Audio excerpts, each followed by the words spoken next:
Man here, and there's three things that every GPU miner needs. Your farm could be this big, or it could be this big. It does not matter if you have one mining rig or over 100 and a dedicated building for it. The three things I'm about to talk about are things you absolutely must have if you are a GPU, CPU, or ASIC miner. So the first thing you guys need is a virtual machine PC. Now, it doesn't have to be anything crazy. Is a Ryzen 3400G on some cheap 520 motherboard with two 240 gig SSDs and a 1 terabyte SSD, along with 64 gigs of RAM because it was free, and why not? So it's connected to a cheap free 720p Dell monitor that one of my friends who owns a PC shop was about to scrap. The whole point of it is to make virtual machines. Now, if there's anything that Carlson, Zephyr, or any new coin has taught me, if you don't know the coin, you make a virtual machine for it. And the advantages of making a virtual machine are that you're not going to get drained. If it's a scam, you can be more risky with coins you mine. And if it doesn't work, you literally just nuke the virtual machine. These PCs do not have to be flashy. They could literally be made out of spare parts. My first VM was a old mining rig with a 2-core Celeron and some junk parts on it. Now, and on a piece of cardboard. Now, this is a dedicated virtual machine so that if I see a coin that I want to mess around with, I can jump on it right away. I turn this baby on, I fire up a virtual machine, I go get the wallet and or make the node, and I start mining to it. You know, this machine cost me very, very cheap. It's using a Ryzen 3400G, which is 4 cores, 8 threads, so I can get up to 8 virtual machines at once. I doubt I'll need that many.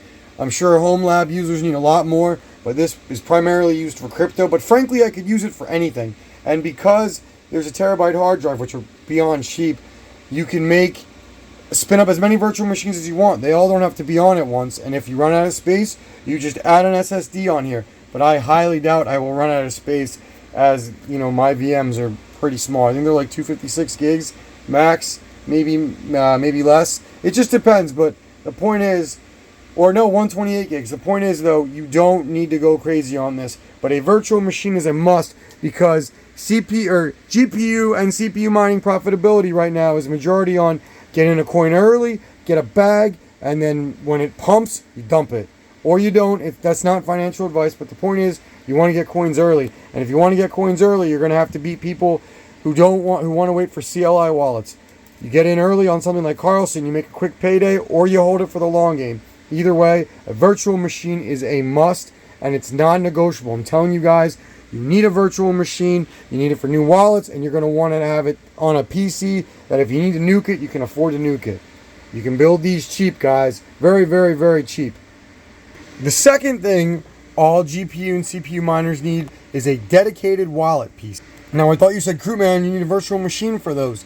I'm talking about the wallets that we know are safe. You know, the Nexus, the Conflux, the Radiance, the Dynex, everything that's been established. Now, this one has wallets for all my major coins, Caspa, Conflux, Lithium, etc. I will not be adding any new wallets to this PC, as that's what this VM is for, because there's too much on here for me to take a chance. Now, this thing is off when I don't need it. I have the hard drive backed up, and it's literally a 2-core Pentium. It's an old model. The Ethernet port died, so I just tossed a wireless card on it, and it goes. It's on a frame that I literally made out of steel that goes over an EVGA, I don't know, a B5 something series power supply. I think it's a bronze B550 that I got on a build when I used to buy PCs, scrap them, sell most of the parts, and keep the rest. And that's what this basically is. This does the job. This gets the job done. I only turn it on when I need to update a node or a wallet or something, or I need to sell or move coins around.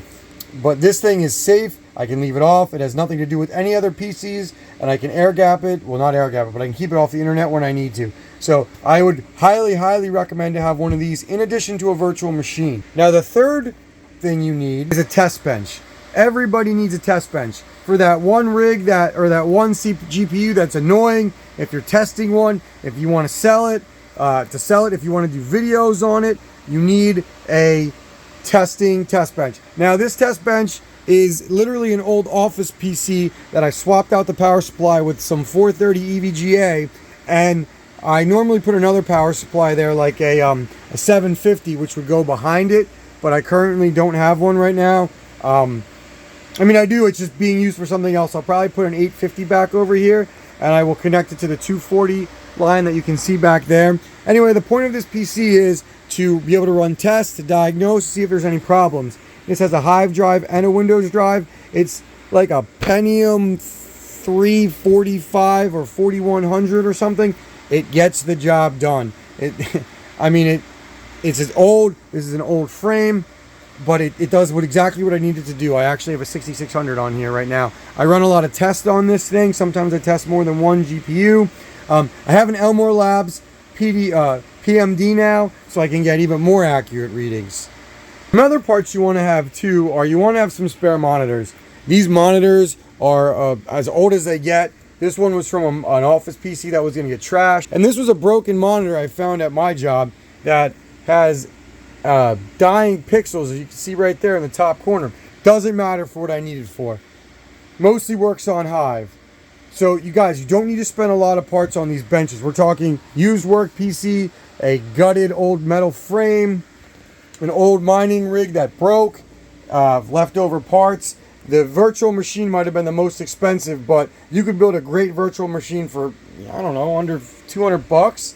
Heck, you could buy a pre-built that has like a 54600G. I remember they had some on eBay from a while ago that were 200 bucks. That would more than get the job done, and all you gotta do is add more storage.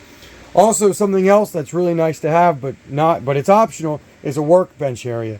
Now, the way this workbench area goes, these two monitors right here can be hooked up into anything. I just leave these wires loose right here. I move them when I need them. I've got two sets of keyboards and mouse, an old gaming mouse that's probably not worth selling because it's semi-broken. Gets the job done.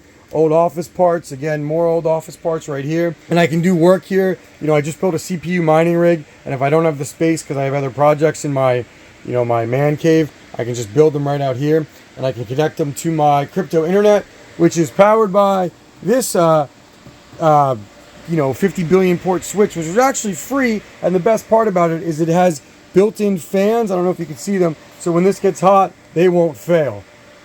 So again, guys, it literally doesn't matter if you have something that's this big or as big as my shed that I just showed. This is important. You really need to have testing areas.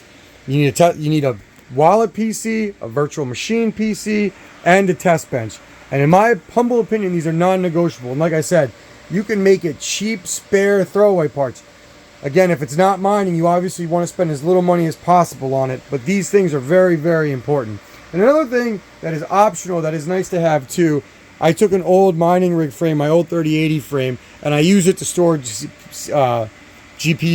You know, I have a YouTube channel, obviously, and I run a lot of content creation. So I have a lot of legacy parts right here from a 780 all the way up to a 1080 and everything in between.